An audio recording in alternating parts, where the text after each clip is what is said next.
Buddy. It's about 6:30 a.m. here on the U.S. East Coast. I believe today's date is the 24th, if I'm not mistaken, but I might be.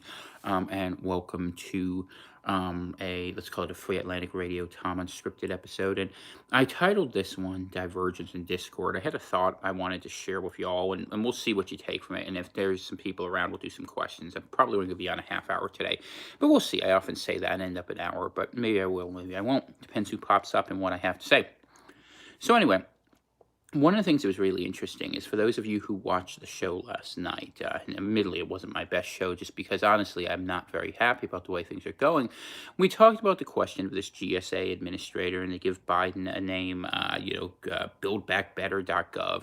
And apparently they intimidate this woman into going ahead and issuing some money, and Trump goes along with it. But then 10 minutes later, Trump is out there twittering, saying that this isn't over, there's going to be lawsuits and all that. And what I want to talk about is that what this creates and what ends up being the final outcome of this is you end up having divergent universes where the left is moving on in a universe where, Trump is conceding that the election is moved forward, it's already done. They're going to live in a world where they're going to be in control and, all the things are coming. Some of you may have seen the AMA now is going to go out there and do even more social programming. So otherwise you'll be found as being sick. Good morning, Simple Farmer. Or, all these other pieces that are coming into play, promised amnesty, end of guns. Just fly around me. You're going to see me smack myself like 12 times, try to kill this thing. It's just abominable, and it's so damn fast, I can't catch it. Where's Miyagi-san when you need him, right?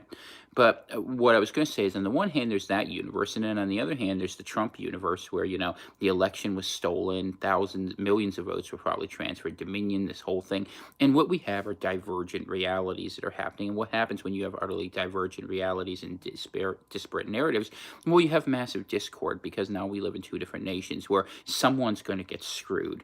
And so one of the stories I've been saying from the beginning, and it's sometimes I can tell better than others, especially early in the morning, is that the story of this discord is what people really do need to understand. And why is that important? Good morning, Keelan. One of the things that's really important to understand about that is that I've been telling you that all we are seeing nationally be put in is Americans being set to fight one another, and our political discord is being set up in the most awful way. So what is it? Logic tells me that I should expect the outcome of everything that's been happening to be that we will see Biden be president at this point and that Trump goes aside.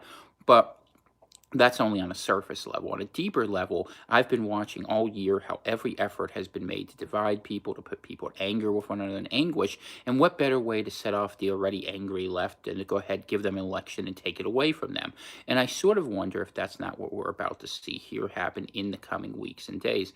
I can't give you an exact time frame. I would think it's before December. I want to say 9th is when the electors meet. Someone can correct me. I heard that date somewhere. It may or may not be correct.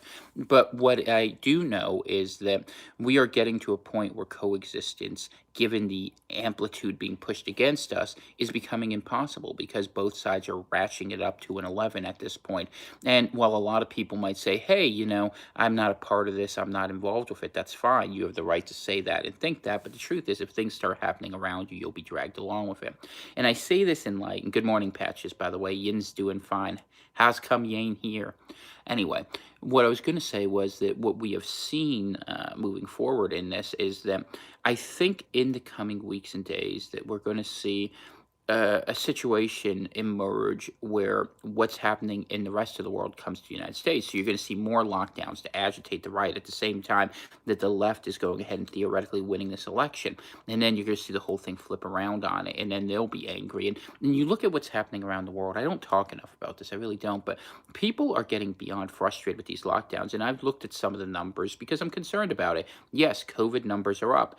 Also, not surprisingly, flu numbers are up, and the total fatality rates aren't that different from any other year, as best I can tell, for the aggregate number of deaths you're seeing in the United States.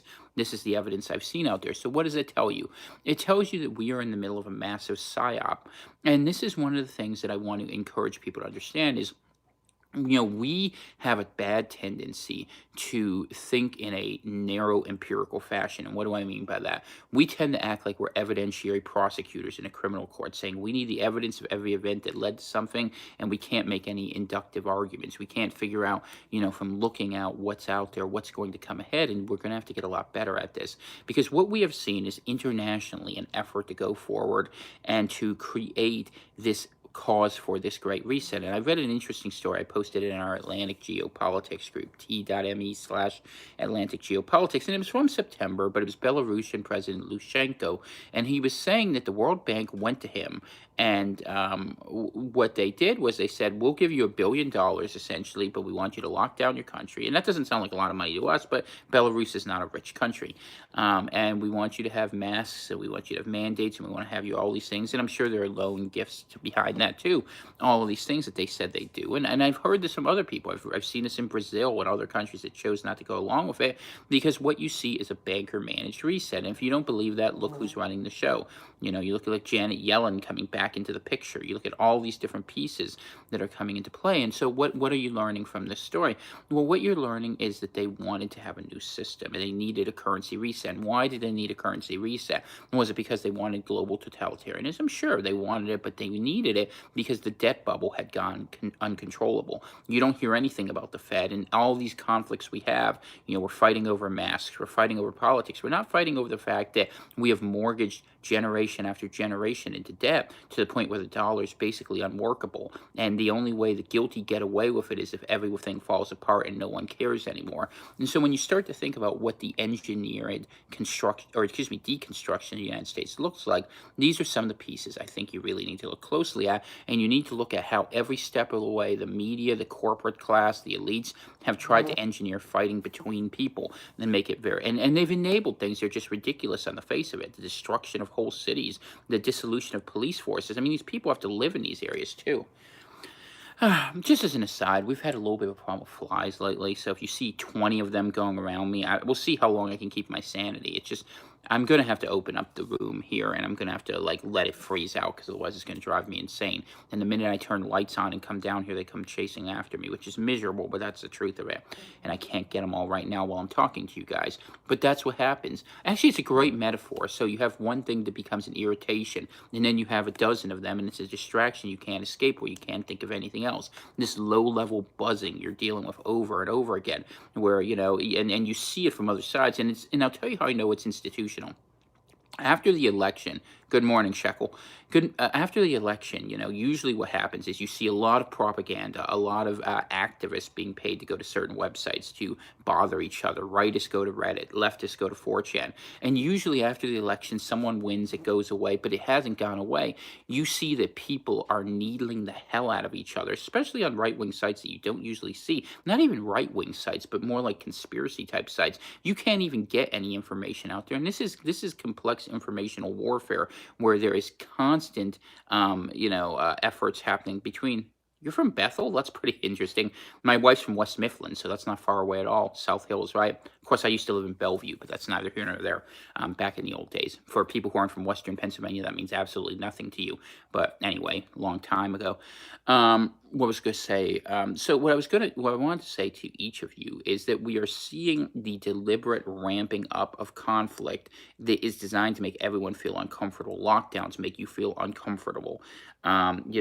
Failure to issue stimulus makes you feel uncomfortable. They're going to basically pull out the PPP at the end of January. They're going to have all these sorts of problems all happen at once. And when they do, everyone is going to just be already at their wits' end, and they'll probably time it right with the holidays to make things the most miserable. And this is no accident, by the way. This is where we're at. And on one hand, you see social media censorship. I mean, you don't need me to tell you how awful Twitter is, or frankly, how bad YouTube is. I mean, you're not supposed to say that here, but I'll say it. Everyone else gets shut down, and anyone who gets any sort of traction. I mean, I actually have wondered through this. I've had so many people say, "Why is it you don't get this many viewers?" I'm like, I'm throttled, and why not? I'm probably in my own little quarantine zone, where if you know directly how to find me, you can find me, but you can't otherwise. And that's happened to me a lot. I'm kind of used to it at this point, but these are the things that happen when you're going forward. So let me make some predictions for the future, because I think that's what's relevant to y'all. Is I think that we are going to see a major reversal, and we are going to see major civil conflict. I think we're going to see food rationing come forward. I remember when we were covering COVID in a little more depth, that all these states were buying all this food and they were putting it aside. But I wonder, in the same way that we saw DHS buy bullets to get them out of the hands of American patriots, if we aren't seeing the same thing with food supplies. And then you see all these smaller businesses shut down.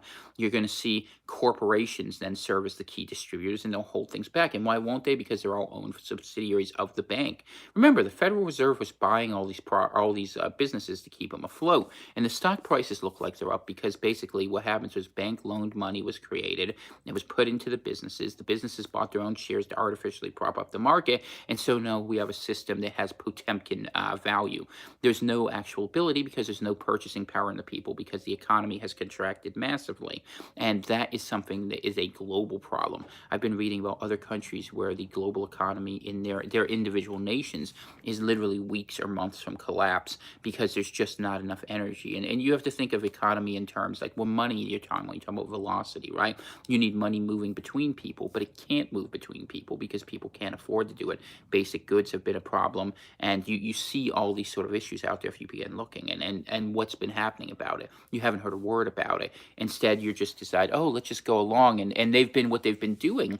The solution they've had is interesting. They've kind of told all the big corporations and all the sort of debt promises, we'll just give you some time. Don't worry, we're deferring it. We're deferring it. We're not getting rid of the debt. This is important. This is not a jubilee they're putting in. Everywhere you look, you see debt deferrals, or you see that programs are put in place where you don't have to pay now. But all that's going to come due at once, and then that 10,000 pound ton of bricks will come down. I should say 10,000 pounds would be 5 tons. Those 5 tons of bricks are going to come down and they're going to land on the American people as they have in other people around the world. And what's going to happen is the same time that there's civil chaos going on. And ultimately, how does this thing hold together?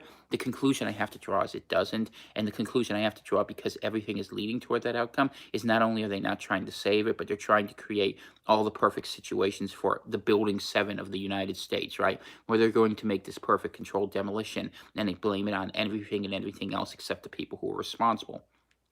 Now, that's pretty heavy and that's pretty deep. And I know that people, and even myself, I'll admit, you get caught up in all these sub fights of it because Lord knows, I mean, terrible ideas are being proposed right now. And it may be that these things happen so fast we cannot escape this. I mean, that's the problem. If you get stuck at a gauntlet, even if, you understand that you're fighting useful idiots, sometimes you still have to fight them. And I don't know how you get around that problem. In fact, I don't think you can. I mean, we can try to do certain things, and I try, but I mean, ultimately, sitting back and just letting them run over the thing, that doesn't work either, because then you end up with just a terrible form of totalitarianism. And these are the threats that are sitting in front of us. So those are some of the things I'm thinking about this morning as I go forward. And I tell you, I went to Dana and I said to her, after the show, I was like, I should just avoid the internet for like a couple days so I can get my sanity back. But I don't know what to tell people. I mean, I look and I watch, but I don't watch too closely at this point, because if I do, it just makes me unhappy. And I know a lot of people are in the similar boat. I mean, you get caught up in the details and you lose the big picture of things, and trying to keep the big picture is important. So, read the Bible. That's always a good way to go forward. And, what should I say? Read something that takes you into a better place, develop a skill, do some planning, some preparation. I always say have food. Jim asked what advice and ideas have. I've been thinking about that so much, brother. I tell you, what the next step is. And really, I think all of us are stuck watching this play out a little bit longer. We have to watch what's going to happen with these court cases, see if there's anything to Dominion, to Powell, to any of these people. And we'll see. And then when Christmas comes, I think then we have to decide what we're going to do. I mean, I think we have maybe get through this holiday, enjoy it with your family. And I tell you what we can't accept. We can't accept indefinite lockdowns, rolling or otherwise, for a virus that just doesn't warrant them. And I'm sorry if you feel differently. I've done more research than you have. It doesn't. We can't accept the idea that an election can simply be stolen with impunity. We can't accept conditional resets where we go ahead and have no ownership in our society, and we are forced to give away any sanction or any sense of sovereignty, any sense of privacy, any sense of bodily sovereignty or land sovereignty or any of those things. And we're going to have to figure out a way of non-compliance. And I do think in the end it will require absolutely massive civil disobedience. It will probably, to be honest with you, emerge more from the right than the left. Although it'd be interesting if leftists are actually, looked at some of the evidence, they'd see that their side got just as screwed by a sort of neoliberal elite, and they'd understand that they're in the same problem. But maybe that's what it is. Maybe we all riot and go in 100 different directions, and that's what they want. And maybe that's inescapable. And maybe then you just have to play the warring states period. It happens a lot of times in history. When empires break apart, you have different things form. When Alexander died, four different empires formed. When the Senate seemed to fall apart in Rome for a while, there were three different factions. So these things happen historically, and America may do the same thing. And that's why you're listening to Free Atlantic Radio. We're the faction of the far northeast of the sane people who are not part of Globo Homo, as they call it sometimes, or whatever other term will get banned that you see run through the cities. Um, you're going to see something different, and we'll have to come up with something, and we'll have to go ahead and figure out how to take care of ourselves, because I think in the end what people want is to be left alone. And life is hard enough without all the challenges of people who want to try to control you and dominate you, and we see that overwhelmingly. Just that's the social milieu at this point. That's what the transhumanists want. I mean, they don't even want people anymore. If you really understand the game they want to play, they want to make all of us into drones, and we just can't sit back indefinitely and let that happen. And what does a solution look like? Well, we'll have to figure it out, but it'll have to be decentralized, but somewhat organized, and it'll have to be based on a popular cause. And then you know what? I'm sort of thinking in the back of my mind that Christmas is what we need to be fighting for, that not be stolen from us. I don't think people are going to let Thanksgiving be stolen, but I think by the time we get to Christmas, we're going to see much deeper, darker actions happen. Although I could be wrong. Who knows? Maybe they can string this along a couple more months.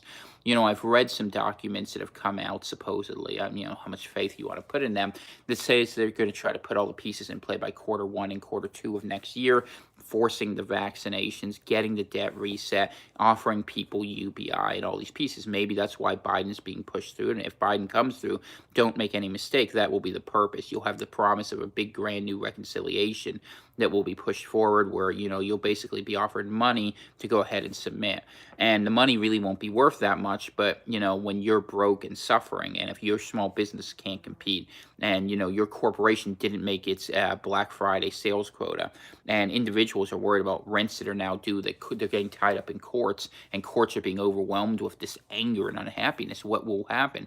We'll see what a planned deconstruction happens. And it's interesting that our elites are just fine with this. You kind of wonder what personal certitudes they've been given, because usually elites don't like to give up power, so there's got to be a deception there. Is it end time stuff? Maybe it is. Get away, you stupid fly. Literally, there's 3 damn flies on this. I'm going to have to buy, Dana's not watching this. She's asleep. I'm going to buy a can of Raid and solve this the old-fashioned inorganic way, because that actually works pretty well. But anyway, so these are the sort of problems that we have to face for it going forward. And I'm just thinking aloud about them. I don't know the solutions to them. I mean, because it's not as simple as just saying that, there's any one thing. And it's honestly, even if Trump gets elected or comes back in, he's not going to fix this. He's as much of the problem as anyone else is, running around with Operation Warp Speed and Mike Pompeo promising everything we have ever made to the Levant. So I don't know what the answers are. And I just know that we need a different side in this faction, and people need to start thinking differently. So I'm going to talk about it. I probably am going to write about it. I'm thinking more and more I might write some fiction, because I have a pretty good story idea about what might happen in the not so distant future with COVID-19 and then COVID-21 and what comes next, which is going to be a mark placed right here. They're already talking about quantum dot technologies. You can look this up. I'm not making it up. So those are the things that are coming down the line. And, people get caught up in the minutia of the day-to-day of it. And I'm not really looking at that. I'm just thinking that you need to be ready to exist outside the system if you want any functional independence. That means you need to get food together, keep some of those Thanksgiving leftovers. And Lord knows I've been eating too much. But after Thanksgiving, I think I'm going on a long, proper fast, and I might take a few days off and just disappear from the world for a little while, and then try to come back with a fresh mindset and a fresh look at things. Because I'm like, otherwise, we're just looking at this. A spray bottle of soapy water, knock them right out. Jim, I will try that, man. And thank you for that advice. That would be awesome. And in fact, I have an empty bottle over there. So rather than ranting onward indefinitely about that, I'll just leave it here for today. If you guys have any questions, throw them up. I'll say a quick prayer, and then we're going to go ahead and kill some bugs, because Lord knows I just don't have a lot of patience for pests today. So, Heavenly Father, I just pray that all of us have the wisdom to understand what's happening, to see through the deceptions there and the demoniacal impulse behind them. That I pray the Spirit of Jesus comes upon each of us to lead us to victory, to salvation, and to the sort of lessons that have been taught in the gospel to one another, because I know it's really hard to follow them these days, and I know the elect will be deceived. So let's hope that we have some wisdom. So I pray that in Jesus' name for every single person listening to this program. I will give you, actually, I'll just go ahead and go for today. So, you guys all have a good day. Have a very happy Thanksgiving. You probably won't see me between now and then unless I find some rabbit hole to go down. But honestly, I've been fighting a headache for 3 days now, and I don't think it's going away. So, hopefully, I will feel better. Say a prayer for me too. It will be much appreciated. On behalf of Dana, God bless. You guys all have a good day.